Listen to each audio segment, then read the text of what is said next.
Hello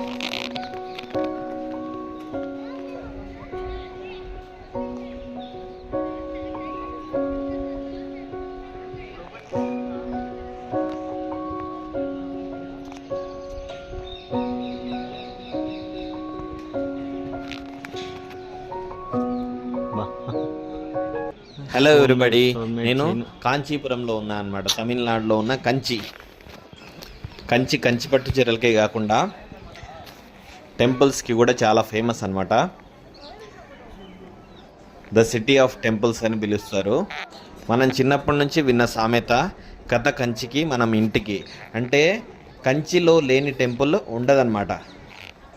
ఇక్కడ మనము ముఖ్యంగా ఆరాధించే అన్ని దేవతామూర్తులకు టెంపుల్స్ ఉంటాయి. ఇక్కడే ఆదిశంకరులు స్థాపించిన కంచి కామకోటి పీఠం ఉంది. దాన్ని స్థాపించిన తర్వాత మొదటగా వారే పీఠాధిపత్యం చేశారనమాట.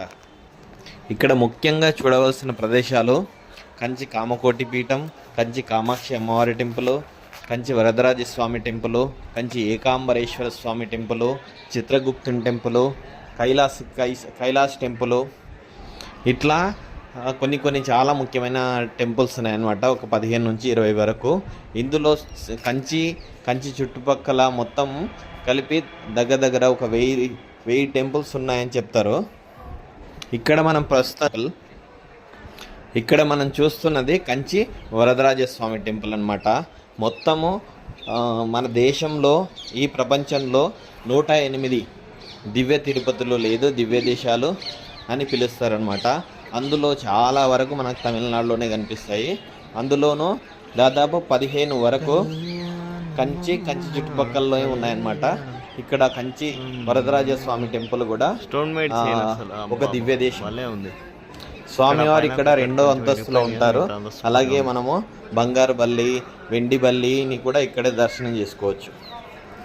ఇది దాదాపు ఒక 40 ఎకరాల్లో విస్తరించింది. బట్ మెయింటెనెన్స్ సరిగ్గా లేక మాత్రం అది చాలా వరకు కాస్త పాడైనట్టు మొత్తం గోడలకంతా బూజు కనిపిస్తుంది.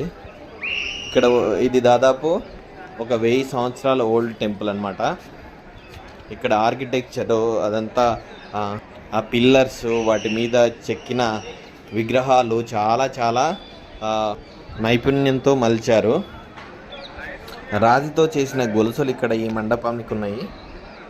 ఇదే విధంగా హంపీలో, తర్వాత కంచి చుట్టుపక్కల కంచి పరమాచార్య స్వామి వారికి సంబంధించిన ఒక టెంపుల్ కూడా ఉంది. అందులో ఇట్లా రాతితో చేసిన గొలుసులు ఉన్నాయి. చాలా చక్కగా, అందంగా, ఒక మంచి షేప్తో, చాలా క్రియేటివ్గా, ఎంతో నైపుణ్యంతో ఇవన్నీ మలిచారు వీళ్ళు.